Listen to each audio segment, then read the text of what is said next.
And everything has been cleaned, and in a couple of seconds or minutes we will continue with the field behind the safety car, leaving the pit lane 1 lap behind safety car, and then if it's okay, the safety car will release the Alpines for the race. The clock stopped at 20 minutes and 8 seconds, and I think the clock will start when the safety car crosses the exit line of the pit, but I'm not 100% sure, so we'll see what happens.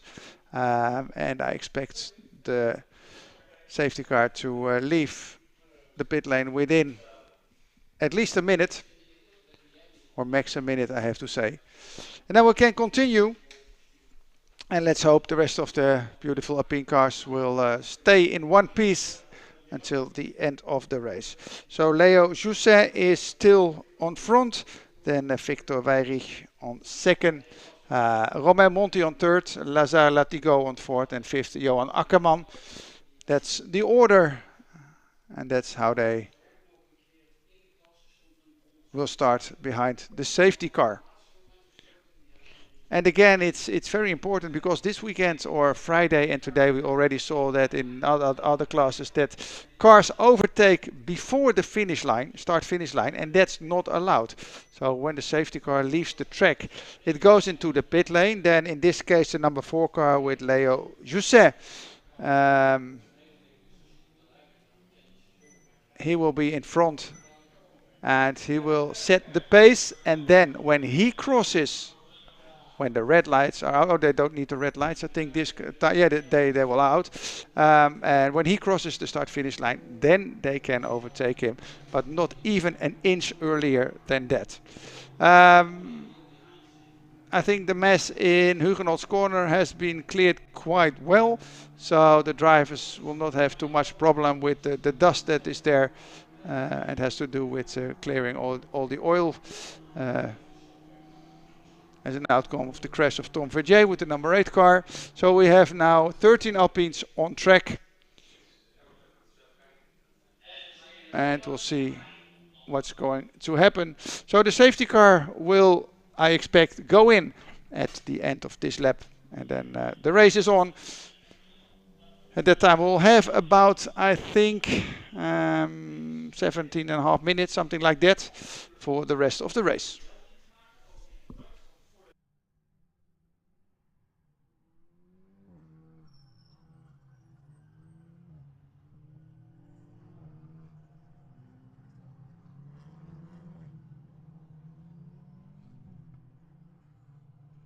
And we've got confirmation that the safety car will go in this lap.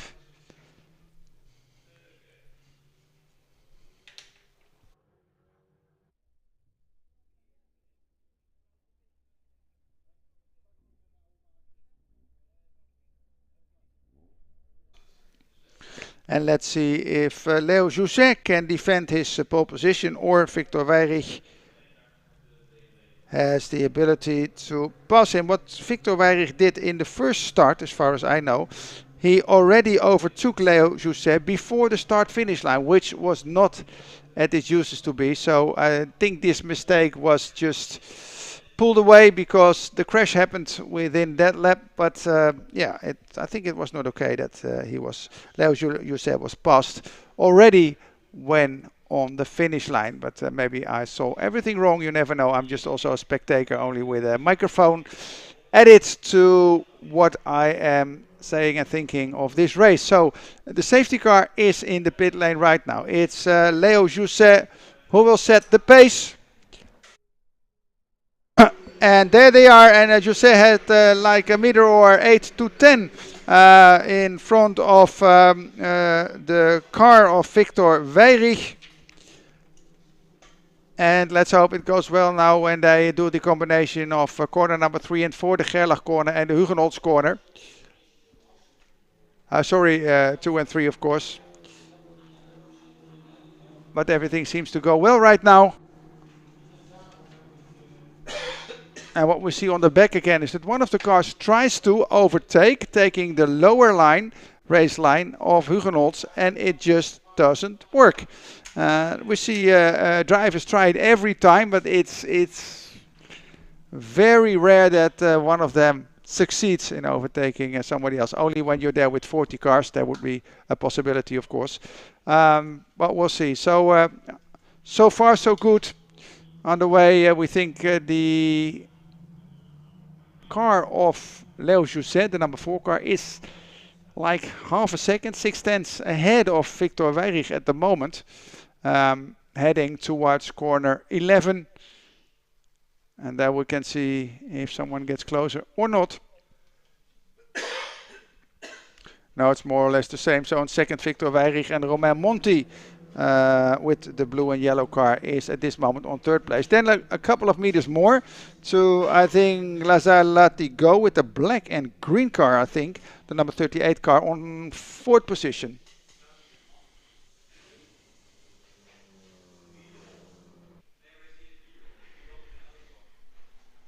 Here they are on the straight.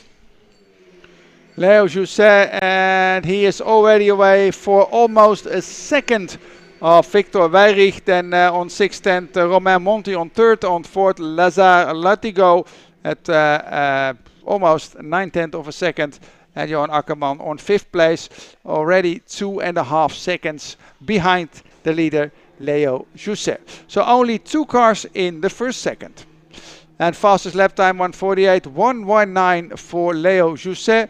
That said, I also saw that Victor Weyrich, the number 74 car, has a fastest lap time in sector 3. Dus that can mean that he will probably, this lap will be probably faster than Leo Jousset. And we also see that happen in sector 1, that Victor Weyrich, the number 74 car, has the fastest sector time, 36.056. So he is on the hunt for the number 4 car of Leo Jousset.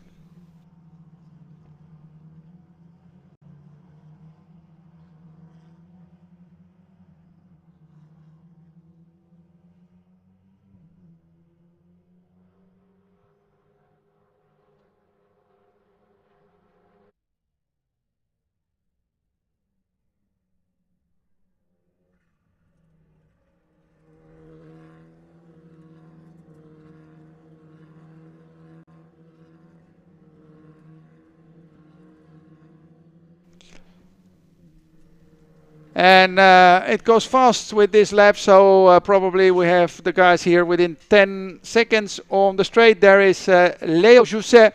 The advantage was almost a second, and it's more at this moment.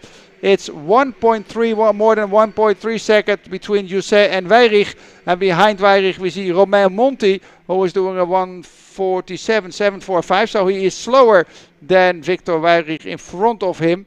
And the difference between Weyrich and Monti at this moment, 1.2, almost 1.2 seconds. Yeah, and they not seem to be able to use the slipstream as much as what they would like, especially not the guy in second position, Victor Weyrich.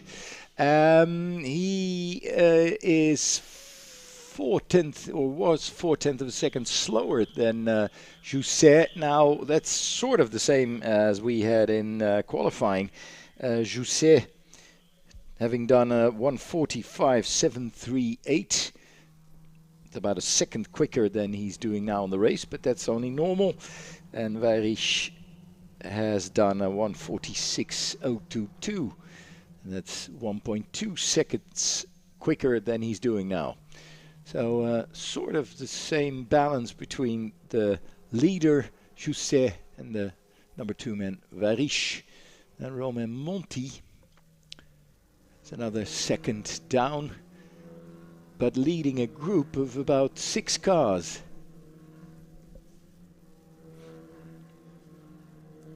Or at least 5, yeah, 5 cars. And then a gap, and then another 4 cars.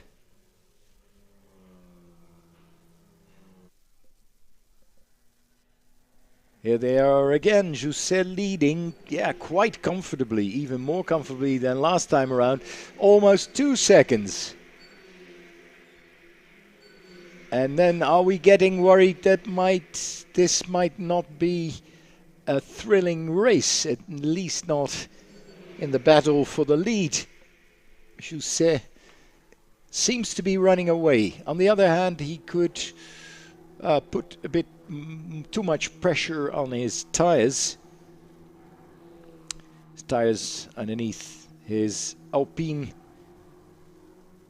A110 here in the Alpine ELF Cup Series.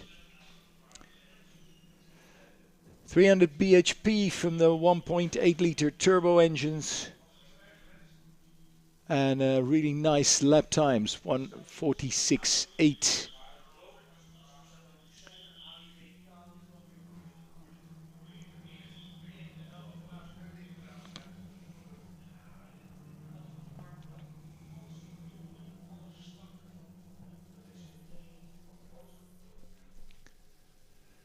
Now with Tom Verdier out just after the first start here at Hans Hugenholt's corner, there's 13 cars left.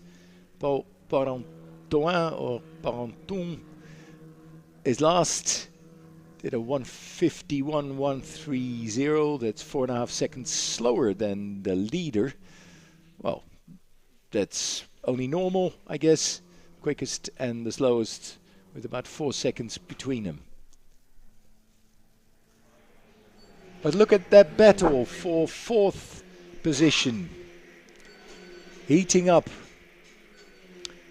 with Lazare Lartigot, Johan Akkerman and Roé Meuas. Yeah, I think that Roé Meuas is the most difficult name of the day. Yeah, it is. Even if you take in consideration the Portuguese names. Yeah, and Lartigot and Meuas appear to be teammates. Let's check that.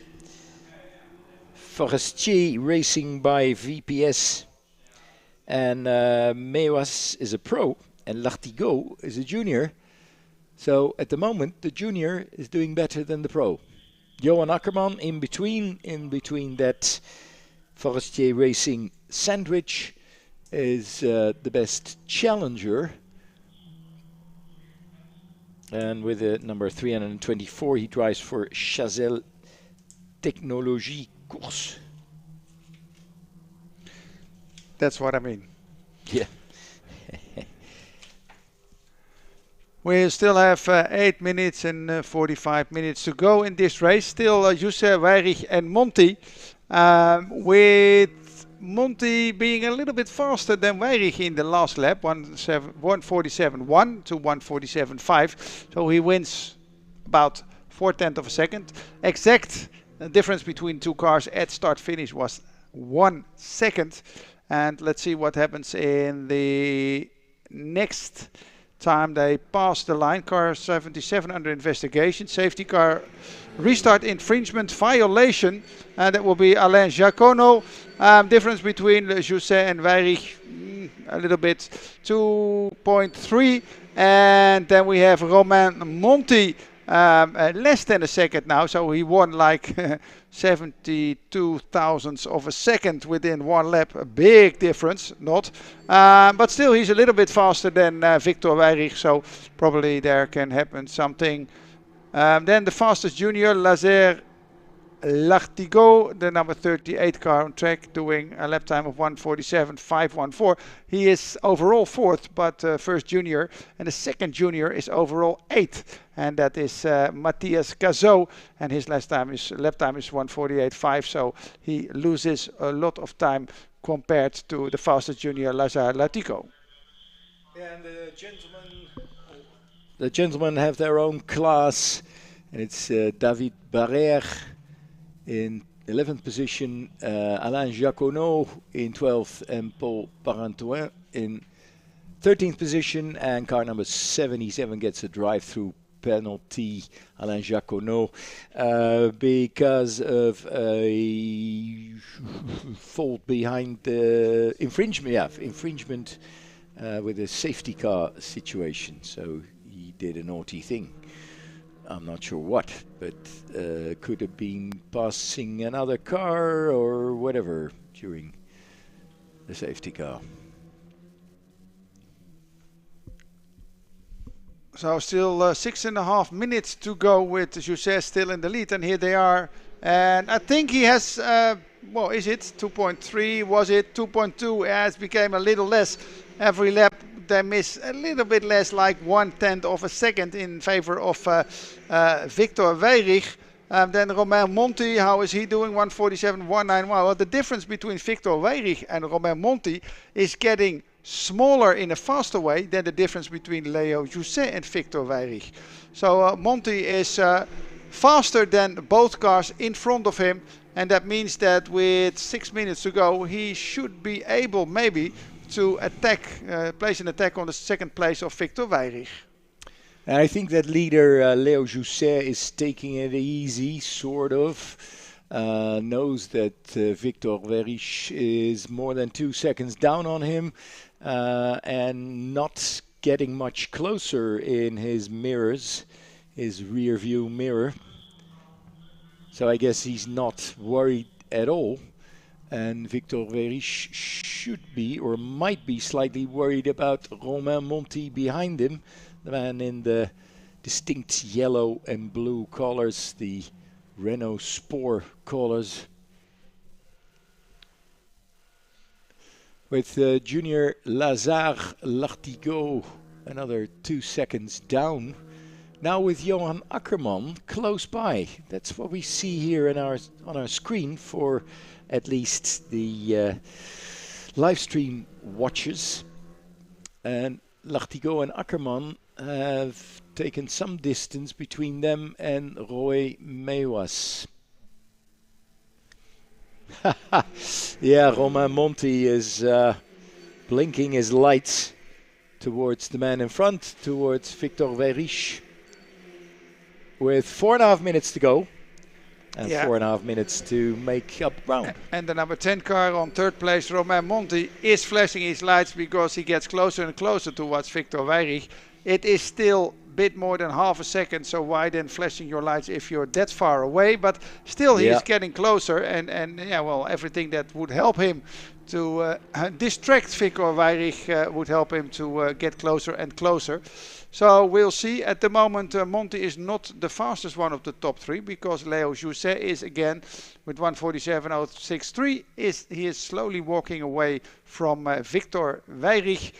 Difference between the two cars is now more than 2.7 of a second. No, 2.7 seconds. Excuse me. Yeah, Monti is hoping to make Weyrich a bit nervous, but so far not succeeding in doing that. And I must say their lines are fairly similar through at least corners 8, 9, not sure about 10.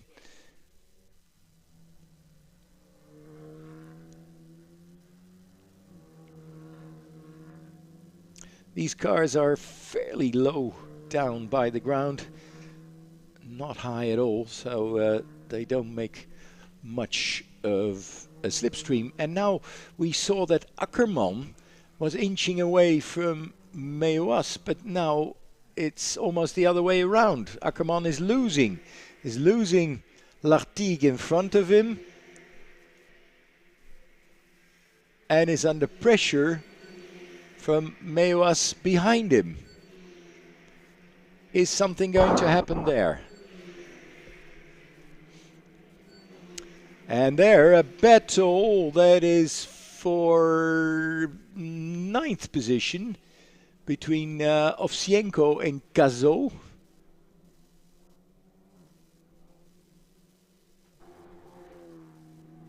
So not all is decided just yet.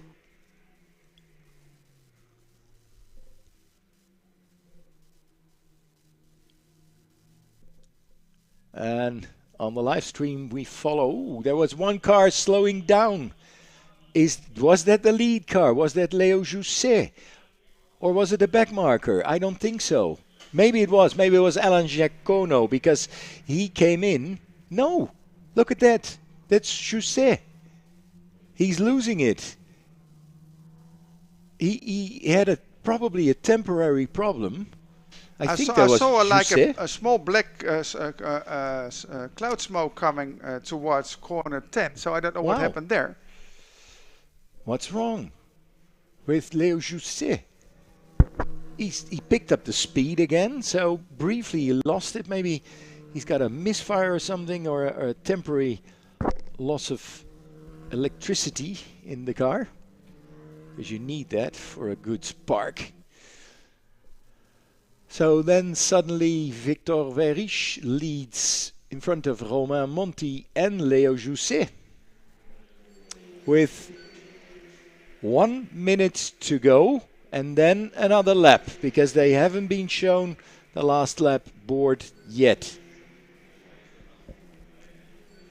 And can Leo Jousset come back? That's the question. They're all doing it neatly here through Hans Hugenot's corner, where we see the remains of the crash of Tom Verdier.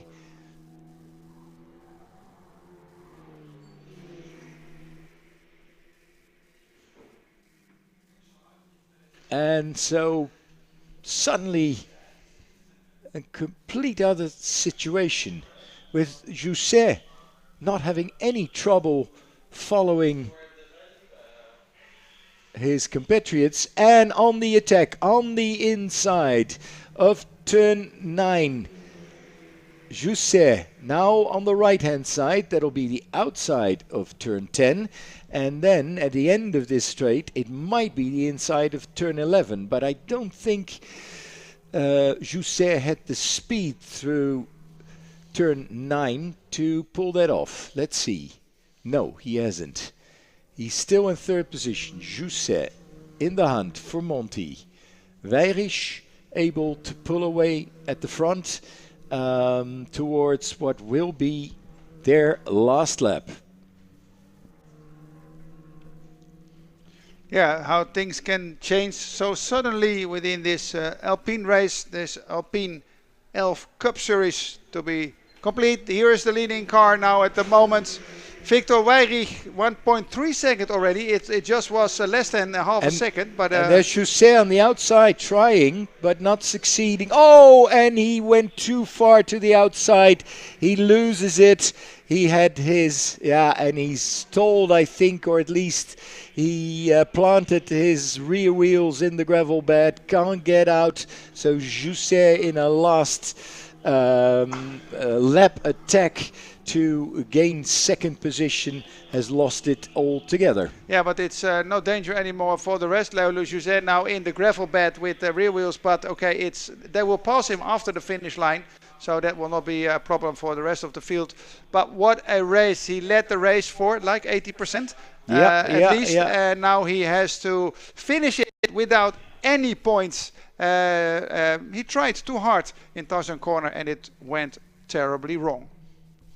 So, Romain Monti, Victor Weyrich, Romain Monti now on 2, and third now, Lazare Latigo, who is the first junior, but also on the rostrum with the 2 pros then, so in the overall rostrum. So that is very well done by... but Latigo is put under heavy pressure by Meuas, his teammate. And I'm not sure who's in front at the moment. Who of the 2 black and green cars? They're battling it out now through Hans Ernst corner, turn 11 and 12. They're close, they're so close, and there will be slipstreaming on the straight to see who finishes in third position. But the winner is called Victor Weyrich. Romain Monti is second, and then who of the 2 green and black cars is in third? It's Lazare Latigo, the junior, who kept his car in front of his teammate Roy Meuas, who's third in the pros. Quickest challenger is still Johan Akkerman, who lost the place but regained it because Leo Jousset went off in the middle of Tarzan corner, simply going too wide on the outside. It's slightly slippery, and he lost it and got his rear wheels stuck in the gravel bed.